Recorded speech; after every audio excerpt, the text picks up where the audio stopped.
আমরা যে দীর্ঘ একটি মাস সিয়াম সাধনা করলাম, রোজা রাখলাম, এই রোজা এ থেকে আমাদের কি শিক্ষা পেলাম, বা এই যে রোজাটা আল্লাহ কেনই বা দিল? আমার ভাইয়েরা, এই রোজাটা বিষয়টা হলো এমন যে রোজাটা হলো একটা ট্রেনিং। এটা কি কথা বলে? রোজাটা কি ট্রেনিং।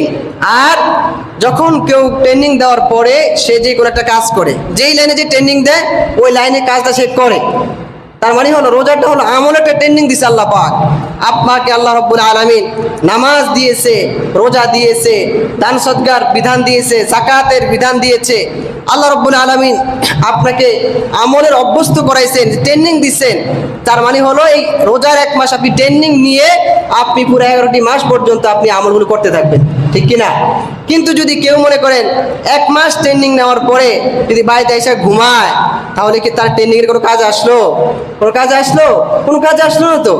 যদি আমি রমজানের একটি মাস আল্লাহ পাকের ইবাদত বন্দি করার পরে পুনরায় যদি আমরা সে আমলগুলো আর করতে না পারি, তাহলে এই রোজার কি অর্থ হতে পারে?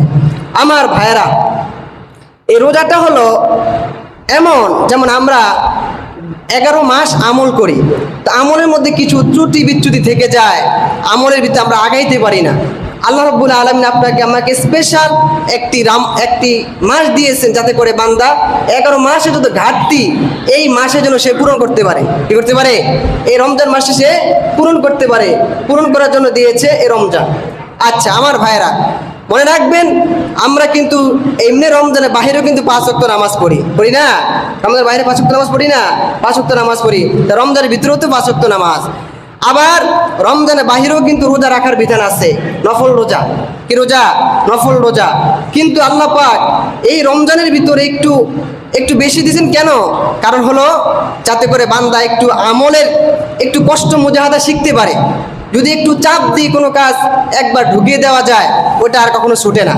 যেমন আমরা যেমন মনে করেন যে আমাদের বাড়িতে যে চুলা আছে, উনুন, চুলার ভিতরে কিন্তু দেখবেন সব সময় আগুন জ্বলে না? চুলার যে মাটিটা 1 বছর 2 বছর পরে এই চুলার মাটিটাকে যদি আপনি আগুনে পুরানোর পরে যদি এই মাটিটা নিয়ে পানিতে ফেলে দেন, ওই মাটি কি থাকবে না গলে যাবে? গলে যাবে না? গলে যাবে। কিন্তু এই যে ইট বানায়, ওই ইটটা তো আপনি যদি একটা ইট পুড়তে কতক্ষণ সময় লাগে? কতক্ষণ বলেন? আধা ঘন্টা? আমি তো জানি না, হয়তো পরিমাণ জানা নাই। আধা ঘন্টা, 1 ঘন্টা বা 10 মিনিট কতক্ষণ লাগে? অল্প সময় না, মানে অল্প। তাহলে ওই এত অল্প সময় একটা ইটকে পুরানোর পরে ওই ইটটাকে আপনি পানির ভিতরে ফেলে দেন, ইট কি গলবে? কেন? এটা তো গলার কথা। এখানে তো কম সময় রাখা হয়েছে আগুনের ভিতরে, তারপরে পুড়বে না কেন? আর আমাদের যেই চুলাগুলো তো বছরকে বছর পুরানো হয়, তো সেগুলো কেন পড়বে? তার কারণ হলো ওইগুলো আগুন দেওয়া হয়েছে, কিন্তু আগুনটা তেমন তাপ সহি না, মানে তা তো বেশি ওই ইটের মতো এত তাপ যুক্ত আগুনটা না। এই জন্য দেখা যায় ওই আগুনটা পানিতে দিলে ইয়ে হয়ে যায়। কিন্তু যেই সামান্য সময় যদি আগুন দেয়, কিন্তু আগুনের তাপটা বেশি হওয়ার কারণে একটু ভালো করে তাপ দেওয়ার কারণে দেখা যায় বছরকে বছর ওই ইটটাকে ফেলে দিয়ে ইটটা নষ্ট হয় না, গলে না। ঠিক তেমনি আল্লাহ রাব্বুল আলামিন আপনাকে আমাকে রমজান মাসে একটু বেশি নফল নামাজ, বেশি রোজা, বেশি কষ্ট করার আপনাকে আমাকে একটু চাপ দিয়ে করেছেন, এই জন্য যাতে করে এর পাওয়ারে যেন আমরা এই 11টি মাস পর্যন্ত আমলের মধ্যে কাটাইতে পারি। এটা আল্লাহ রাব্বুল আলামিন আপনাকে আমাকে একটু বেশি করে আমল করার জন্য রমজান মাস দিয়েছে।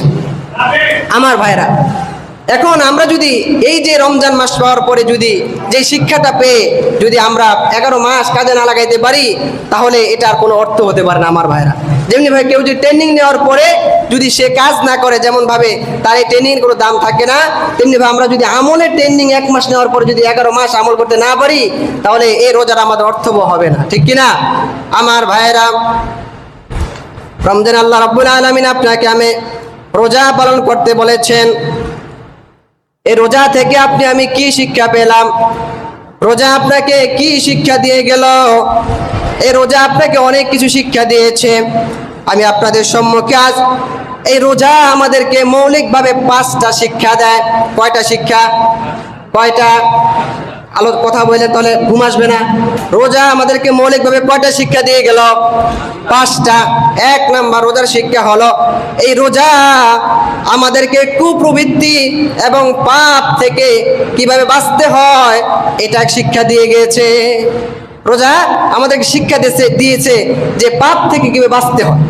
যেমন আমরা যখন রোজা রাখলাম, এই রোজা রেখে আমরা কোনো পাপ করতে পেরেছি? রোজা রেখে আমরা মিথ্যা কথা বলতে পারি নাই, কোনো পাপ করতে পারি নাই, গীবত শিকায়ত করতে পারি নাই, আমরা কারোর সাথে কটু কথা বলতে পারি নাই। কেন পারি নাই? কারণ রোজা রেখে কেউ যদি মনে করে শুধু রোজা রাখলো, কি করলো?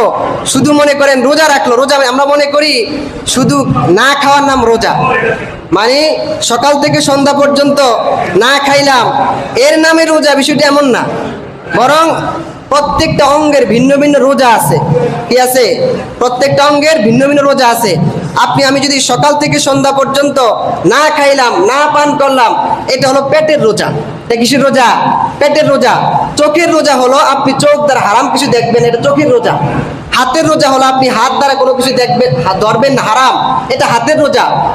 তারপরে আপনার অন্তরের রোজা আছে। অন্তরের রোজা হলো আপনি অন্তর দিয়ে খারাপ কোনো কিছু চিন্তা করবেন না, এটা হলো অন্তরের রোজা। এই সকল কিছুর সমন্বয় যদি আপনি রাখতে পারেন, ওই রোজার আপনাকে আল্লাহ পাক প্রতিদান দিবে। এই রোজার আল্লাহর কাছে দাম আছে। কিন্তু আপনি শুধুই সকাল থেকে সন্ধ্যা পর্যন্ত না খেয়ে থাকলেন, শুধু পেটের রোজার দাম আল্লাহর কাছে নেই। ঠিক নাই? মানে আপনি শুধু সকাল থেকে সন্ধ্যা পর্যন্ত না খেয়ে আপনি যদি খারাপ কিছু দেখেন, গীবত করেন, শিকায়েত করেন, তারপরে আপনি খারাপ কিছু দেখেন, খারাপ কিছু ধরেন, তাহলে এই যে সারাদিন রোজা রাখলেন, পেটের রোজা, এই রোজার কোনো প্রতিদান আল্লাহর কাছে নেই। কি নাই? আল্লাহর কাছে নাই। এই যে প্রতিদান নাই, যে এটা আমার কথা না, এটা বলেছেন মুহাম্মদুর রাসূলুল্লাহ সাল্লাল্লাহু আলাইহি ওয়াসাল্লাম। নবী করিম সাল্লাল্লাহু আলাইহি ওয়াসাল্লাম হাদিসে পাকের মধ্যে বলেন, মান লাম ইয়াদা কাওলা যুর ওয়াল আমালা বিহি ফালাইসা লিল্লাহি হাজাতুন আইয়াদা তুআমাহু ওয়া শারাবাহু। নবীজি বলেন, কেউ যদি রোজা রাখার পরে মিথ্যা কথা ছাড়লো না, চুগলখুরি ছাড়লো না, পাপ কার্য ছাড়লো না, তাহলে ওই ব্যক্তির সারাদিন উপবাস থাকাটা আল্লাহ পাকের কোনো কিছু আসে যায় না। কি করা যায় না? আল্লাহ পাকের কোনো কিছু আসে যায় না, নবীজি বলেছেন। তাহলে দেখেন, এই যে মিথ্যা কথা, তারপর হারাম কোনো কিছু আমরা রোজা রেখে করতে পারি না। এটা রোজা আমরা তখন যেহেতু পারি নাই, এখান থেকে আমাদের শিক্ষা যেহেতু তখনও পারি নাই, রমজানের বাহিরেও আমরা এই কাজগুলো আমরা করতে পারবো না। কি করতে পারবো না? আল্লাহ পাকের কোনো পাপ যে বিধানটা আল্লাহ নিষেধ করেছেন সেগুলো আমরা করতে পারবো না। তাহলে রমজান মাসের 1 নাম্বার শিক্ষা হলো যে রমজান আমাদেরকে পাপ থেকে বাঁচতে শিক্ষা দেয়। কি দেয়? পাপ থেকে বাঁচতে শিক্ষা দেয়। কেউ যদি দুনিয়াতে চলাফেরা করার ক্ষেত্রে যদি পাপ কর্ম, আল্লাহর বিধান যেগুলো আদেশ সেগুলো পালন করে, আর যেগুলো নিষেধ সেগুলো বেঁচে থাকে, তার পুরস্কার হলো জান্নাত। কি? ওই ব্যক্তির পুরস্কার কি? জান্নাত। আল্লাহ রাব্বুল আলামিন পবিত্র কালামুল্লাহ শরীফের মধ্যে বলেন, সূরা নাজিআত 40 নম্বর আয়াত আল্লাহ বলেন, ওয়া আম্মা মান খাফা মাকামা রাব্বিহি ওয়া নাহান নাফসা আনিল হাওয়া ফাইন্নাল জান্নাতা হিয়াল মাওয়া। আল্লাহ তাআলা বলেন, দুনিয়াতে আমার যেই সমস্ত বান্দারা আমি আল্লাহর কাছে দণ্ডায়মান হবে, পরকালে দণ্ডায়মান হতে হবে, এই ভয় করে যদি বান্দা আমি নিষেধকৃত বস্তু থেকে বিরত থাকে, মানে আল্লাহ যা নিষেধ করেছেন সেগুলো থেকে যদি বান্দা বেঁচে থাকে, এই ভয়ে যে আমি আল্লাহর কাছে একদিন দাঁড়াতে হবে, এর জন্য জবাবদিহি করতে হবে, এই আশা রেখে যদি বান্দা দুনিয়াতে সুদ, ঘুষ, তারপর আল্লাহর যত হারাম বিধান আছে এইগুলো থেকে বেরোতে থাকে, তাহলে ওই ব্যক্তির জন্য ফাইনাল জান্নাতা হিয়াল মাওয়া, ওই ব্যক্তির ঠিকানা হবে আল্লাহর জান্নাত। সুবহানাল্লাহ। কি হবে? যারা দুনিয়াতে আল্লাহ নিষেধকৃত বস্তু থেকে বেঁচে থাকবে তাদের ঠিকানা কি? ঠিকানা কি? জান্নাত। ঠিকানা কি? জান্নাত। তাহলে রমজান আমাদেরকে একটা শিক্ষা হলো পাপ থেকে বাঁচতে শিখায়। 2 নাম্বার রমজানের শিক্ষা হলো রমজান আমাদেরকে ক্ষুধার্ত মানুষের ক্ষুধার যন্ত্রণা ফিল করাকে শিক্ষা দেয়। যে ক্ষুধার্ত মানুষ, ক্ষুধা থাকলে তার যে ক্ষুধার যে যন্ত্রণাটা কি, এটা আমাদেরকে শিক্ষা দিচ্ছেন। যেমন আমরা রমজান মাসে আমরা কি কোনো কিছু খেতে পেরেছি? পান করতে পেরেছি? তাহলে যখন আমরা সকাল থেকে সন্ধ্যা পর্যন্ত পান করি নাই, দেখেন যখন সন্ধ্যা ঘনিয়ে আসে তখন আমাদের কষ্ট হয় না? কষ্ট হয়েছে কিনা? এই যে এবার রমজানের শেষে 2-3 দিন 4 দিন কি পরিমাণ কষ্ট হয় শেষের দিকে, কষ্ট হয়েছে কিনা? তাহলে এই যে আপনি আমি যে না খেয়ে যে কষ্টটা হয়েছে, এটা রমজান আমাদের শিক্ষা দেয়। রমজানের বাহিরে যে আমাদের বাড়ির যে আশেপাশে এমন কিছু মানুষ আছে যারা 2 মুঠ ভাত খেতে পারে না, কি করতে পারে না। আপনি যে এই যে থাকা যে কষ্টটা তো বুঝলেন, এই রোজা আমাদেরকে ক্ষুধার্ত মানুষের এই ক্ষুধার্ত বুঝার কষ্ট বুঝারকে এটা আমাদের শিক্ষা দেয়। আমার ভাইয়েরা, আপনি আমি ক্ষুধা থাকলে কি কষ্ট কি যন্ত্রণা, এটা আমরা রমজান অনুভব করতে পেরেছি। রমজানের যাওয়ার পর 11 মাস আমরা 3 বেলা পেট ভরে খাই, কিন্তু ক্ষুধা থাকার যে কষ্ট এটা আমরা হয়তো বুঝে আসতে পারতো না, বুঝতে পারতাম না। রমজান দিয়েছে রোজা রাখার মাধ্যমে তা বুঝতে পারলাম, ঠিক কি না? আমার ভাইয়েরা, আপনি আমি যদি এই রমজানের শিক্ষা না নেই, যদি আপনি সকাল থেকে সন্ধ্যা পর্যন্ত 3-4 বেলা খেলেন, ভালো ভালো খাবার খেলেন, আপনি যদি বাজারের সবচেয়ে বড় মাছটা খেলেন, আবার প্রত্যেক বেলা মাছ গোস্ত দিয়ে ভাত খেলেন, কিন্তু আপনার বাড়ির পাশে মানুষ যদি গরিব থাকে, ওই মানুষকে যদি আপনি খাবার না দেন, কাল কিয়ামতের ময়দানে আপনাকে আল্লাহর জাহান্নামে যাওয়া লাগবে। কোথায় যাওয়া লাগবে? জাহান্নামে যেতে হবে। হাদিস শরীফের মধ্যে আছে, মুসলিম শরীফের হাদিস, কাল কিয়ামতের ময়দানে আল্লাহ রাব্বুল আলামিন ওই বড় লোক যারা আছে তাদেরকে ডেকে আনবেন। কি করবেন? ডেকে আনবেন। আনার পর জিজ্ঞেস করবেন, ওই শোনো, তোমার কাছে আমি আল্লাহ খানা চাইছিলাম, কি করছিলাম? আল্লাহ কি বলবেন? যে তোমার কাছে আমি খানা চাইছি, তুমি তো আমাকে খানা দাও নাই। তখন বান্দা বলবে, আল্লাহ আপনি তো রহমানুর রহিম, আপনি তো রাজ্জাক, আপনি তো মানুষকে রিজিক দেন, তাহলে আপনাকে আবার কেমনে খাবার খাওয়াবো? কি করবো? আল্লাহ আপনি কি খাবার মুখাফিক কি? আপনাকে আবার কেমনে খাবার দিব? আল্লাহ রাব্বুল আলামিন বলবেন, তুমি গরিব বড় লোক ছিলা, তোমার বাড়ির পাশে আমি আল্লাহ কিছু গরিব রেখে দিয়েছি, তুমি যদি তাকে খাবার দিতা, আমি আল্লাহকে খাবার দেওয়া হয়ে যেত। কি করতো? তবে তাকে যদি খাবার দিতা, আমি আল্লাহকে খাবার দেওয়া হইতো। তাকে যেহেতু খাবার দাও নাই, তার মানে হলো তুমি আমি আল্লাহকে খাবার দাও নাই। আল্লাহ পাক বলবেন, আমি অসুস্থ ছিলাম, তুমি আমাকে সেবা শুশ্রূষা করো নাই। কি করো নাই? সেবা শুশ্রূষা করে নাই। বান্দা বলে, আল্লাহ আপনি অসুস্থ হন কিভাবে?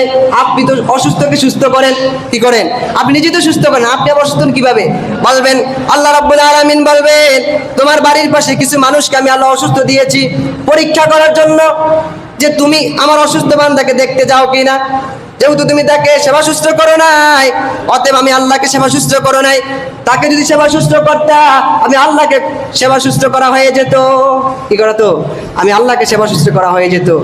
এরপরে এটা ধরে ধরে আপনাকে জিজ্ঞেস করা হবে, যদি আপনি এগুলো জবাব না দেন, আপনার ঠিকানা হবে জাহান্নাম। কোথায় হবে? কোথায় হবে? জাহান্নাম।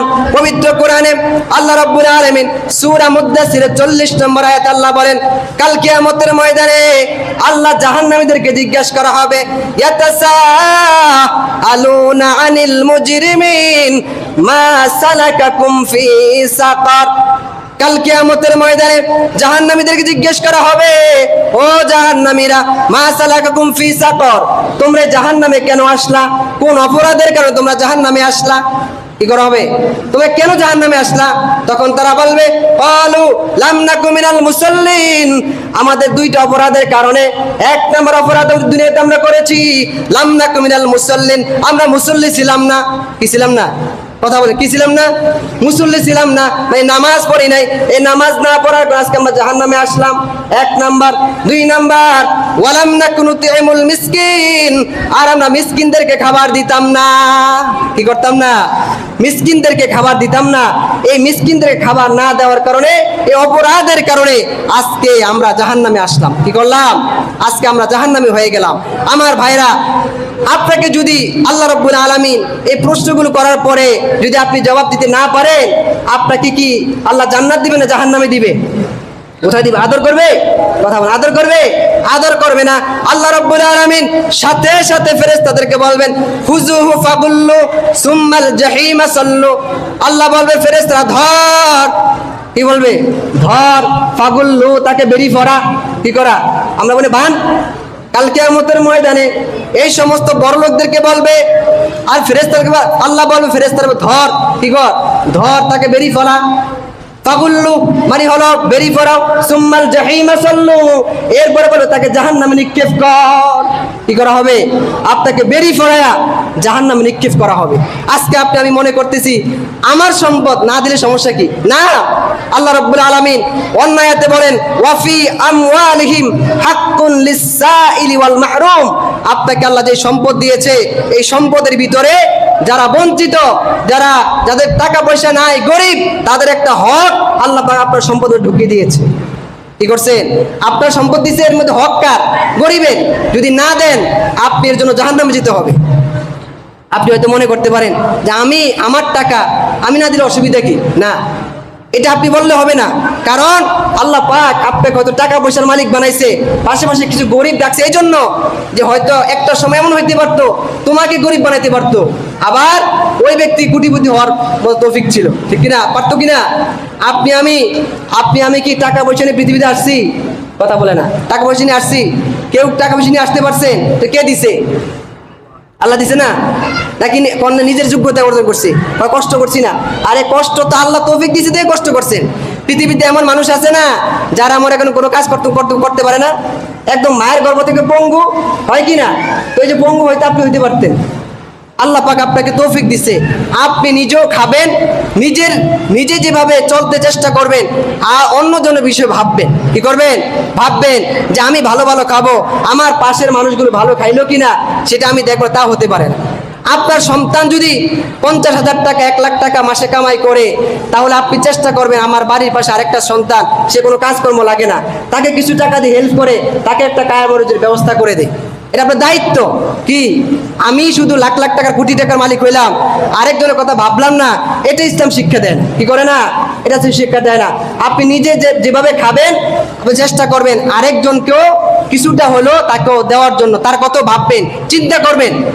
আমার ভাইরা, আল্লাহ রাব্বুল আলামিন আপনাকে আমাকে সবকিছু দুইটা দিছে। কি জন্য? দুইটা। চোখ দিছে কয়টা? চোখ দিছে কয়টা? দুইটা। একটা দ্বারা নিজের খারাপগুলো দেখবেন, আর একটা দ্বারা মানুষের ভালোগুলো দেখবেন। আজকে আমরা নিজের ভালোটা দেখি, আবার মানুষের খারাপটা সবচেয়ে বেশি দেখি। ঠিক কি না? না, আপনাকে চোখ দিছে আল্লাহ কয়টা? দুইটা। একটাতে নিজের খারাপ দেখবেন, আমার ভিতরে কোন কোন খারাপ গুণ আছে এগুলো দেখবেন, আর আরেকজনের কি কি ভালো গুণ আছে এক চোখ দিয়ে সেটা দেখবেন। এটা হলো শিক্ষা। আমার ভাইয়েরা, রমজানের রোজা আমাদেরকে 3 নাম্বার শিক্ষা দিল। রমজানের রোজা আমাদের শিক্ষা দেয় মেহমানদারি করাতে শিক্ষা দেয়। কি করে দেয়? একজন আরেকজনকে খাবার খাওয়ানো, এটা আমাদেরকে শিক্ষা দেয়। এখন হুজুর প্রশ্ন হতে পারে, হুজুর এটা আবার কেমনি শিক্ষা দেয়? রমজানের রোজা তো না খাওয়ার নাম হলো রোজা, এই রোজা আবার একজনকে আরেকজনের খাওয়ান কিভাবে শিক্ষা দেয়? এর দলিল হলো আমরা গত এই রমজানে আলোচনা করেছিলাম, নবীজি বলেছেন কেউ যদি কাউকে ইফতার করায়, আল্লাহ পাক তাকে কি দিবেন? একটা রোজার সওয়াব দিবেন। ঠিক কি না? একটা রোজার সওয়াব তাকে দিবেন না? তাহলে এই যে দেখেন, একজনকে আরেকজনকে ইফতার করান, মেহমানদারি করার শিক্ষা রোজা দিয়েছে। ঠিক কি না? এটা শুধু রোজাদারের ভিতরে খেলতো না, রমজানের বাহিরেও আপনার যদি সামর্থ্য থাকে, শক্তি থাকে, আপনি আরেকজনকে খাবার দিবেন। কি করবেন? খাবার দিবেন। শুধু আমি খাবো আর আরেকজনকে খাবো না, এটা ইসলাম শিক্ষা দেয় না। ইসলাম আরেকজনকে খাওয়ানোর প্রতি উৎসাহিত করে। কি করে? খাওয়ানোর প্রতি উৎসাহিত করে। নবী করিম সাল্লাল্লাহু আলাইহি ওয়াসাল্লাম হাদিসে পাকের মধ্যে বলেন, বান্দা তুমি যদি নিরাপদে জান্নাতে যেতে চাও, কিসে? নিরাপদে যদি জান্নাতে যেতে চাও, দুনিয়াতে 4টা কাজ করবা। কয়টা কাজ? যদি আমি নিরাপদে জান্নাতে যেতে চাই, দুনিয়াতে কয়টা কাজ করার কথা বলেছেন নবীজি? 4টা। 1 নাম্বার আফসুস সালাম, যদি একজনের সাথে আরেকজনের সাক্ষাৎ হয়, সাথে সাথে তাকে সালাম দিবা। কি করবা? সালাম দিবা। 2 নাম্বার ওয়াতিমুত তাআম, ক্ষুধার্তকে খাবার দিবা। কি করবা? যে ক্ষুধার্ত তাকে খাবার দিবা। ওয়াসিলুল আরহাম, আত্মীয়তার সম্পর্কগুলো বজায় রাখবা। ওয়াসাল্লু বিল্লাইলি ওয়ান নাসু নিয়াম, মানুষ যখন ঘুমিয়ে যায় তখন দাঁড়িয়ে আল্লাহ পাকের সেজদা করবা, নামাজ আদায় করবা। এই 4টা কাজ যদি তুমি করতে পারো, বান্দা যদি না সালাম দিতে পারো, ক্ষুধার্ত খাবার দিতে পারো, এরপরে আত্মীয়তার সম্পর্ক বজায় রাখতে পারো, রাত্রি জেগে যদি নফল নামাজ বেশি বেশি পড়তে পারো, তাদের খুলনাল জান্নাত বিসালাম, তাহলে নিরাপদে আল্লাহর জান্নাতে পৌঁছতে পারবা। সুবহানাল্লাহ। ঠিক কিনা? তাহলে এখানে আছে একটা হাদিসে একটা কথা হইছে কি, অপর দিকে যদি খাবার খাওয়ার তাহলে আপনি নিরাপদে জান্নাত যেতে পারবেন। 3 নাম্বার শিক্ষা রমজানের শিক্ষা। 4 নাম্বার রমজানের শিক্ষা হলো রমজান আমাদেরকে সুন্দর আচরণ করতে শিখায়। কি শিখায়? সুন্দর আচরণ। বিষয়টা হলো হুজুর কিভাবে? কারণ হলো হাদিসে পাক মধ্যে আসছে, কেউ যদি রোজা রাখে আর যদি কেউ তাকে গালি দেয়, তখন সে যেন এই কথা বলে, ভাই তুমি আমাকে গালি দিছো, আমিও তোমাকে গালি দিতে পারতাম কিন্তু দিব না, কারণ আমি রোজাদার। কি? আমি রোজাদার, এই জন্য আমি তোমাকে গালি দিলাম না। তাহলে রোজা রেখে আপনি অন্যকে গালি দিলেন না রোজার কারণে, তাহলে রমজানের বাহিরেও আপনি কেউ যদি আপনি গালিও দেয়, কটু কথাও বলে, আপনি তার সাথে খারাপ আচরণ করবেন না। এটা হলো রোজার শিক্ষা। এটা কি? রোজার শিক্ষা। 4 নাম্বার। 5 নাম্বার রমজানের শিক্ষা হলো রমজান রোজা মানুষকে আল্লাহ পাকে দাসত্ব করতে শিখায়, আল্লাহর ইবাদত করতে শিখায়। যেমন রমজানের ভিতরে আপনি আমি কোনো হালাল খাবার পর্যন্ত খাই নাই, ঠিক কিনা? পানি খাবার এগুলো হালাল ছিল, ঠিক কিনা? আমরা খাই নাই কেন? আল্লাহর হুকুম। আল্লাহর কি হুকুম? তারপর আমরা আল্লাহর 5 ওয়াক্ত নামাজ পড়ার চেষ্টা করছি, তারাবির নামাজ পড়ার চেষ্টা করছি, কেন? এগুলো আল্লাহর হুকুম। কি? এগুলো আল্লাহর হুকুম। তাহলে রমজানে যেহেতু আপনি আল্লাহর হুকুম পালন করছেন, রমজানের বাহিরেও এই রোজা আপনাকে শিখায় আপনি আল্লাহর হুকুমগুলো 11 মাস ব্যাপী আপনি পালন করবেন। কি করবেন? পালন করবেন। কারণ আমরা শুধু ইবাদত রমজান কেন্দ্রিক না। ইবাদত কি শুধু রমজান কেন্দ্রিক না? আল্লাহ রাব্বুল আলামিন পবিত্র কোরআনে সূরা হিজরের 99 নম্বর আয়াতে আল্লাহ বলেন, ওয়াবুদ রাব্বাকা হাত্তা ইয়াতিয়াকাল ইয়াকিন। আল্লাহ বলেন, বান্দা তোমার মৃত্যু আসার আগ পর্যন্ত আল্লাহর ইবাদত করো। কোন পর্যন্ত? ইবাদতের সময়সীমা কোন পর্যন্ত বেঁধে দিয়েছেন? মৃত্যু পর্যন্ত। তার মানে হলো মুমিনের সারাটা জীবন জন্ম থেকে, অর্থাৎ যতক্ষণ থেকে আল্লাহর বিধান আপনার আরোপিত হয়েছে তখন থেকে মৃত্যু পর্যন্ত যতটুকু আপনার সামর্থ্য থাকে, যতটুকু পর্যন্ত আপনি আল্লাহর বিধান পালন করতে পারেন, চেঞ্জ আপনার আছে, এতটুকু সময় পর্যন্ত আল্লাহর ইবাদত আপনাকে করতে হবে। এটা আল্লাহর ফরজ। এটা কি? শুধু রমজানে ইবাদত করা আর 11 মাস করবো না, এটা হতে পারে না। কারণ আল্লাহ বলছেন, ওয়াবুদ রাব্বাকা হাত্তা ইয়াতিয়াকাল ইয়াকিন। মৃত্যু আসার আগ পর্যন্ত আল্লাহ দাসত্ব, আল্লাহর বিধানগুলো তোমাকে মানতে হবে, ঠিক কিনা? আল্লাহ রাব্বুল আলামিন আপনাদের আমাদের সবাইকে রমজানের এই শিক্ষাগুলো, বিশেষ করে 5টা শিক্ষা আমাদেরকে সারা বাকি 11 মাস পর্যন্ত পালন করার তৌফিক দান করুক। ওয়া আখির দাওয়ানা আলহামদুলিল্লাহি রাব্বিল আলামিন। আসসালামু আলাইকুম ওয়া রাহমাতুল্লাহি ওয়া বারাকাতুহু।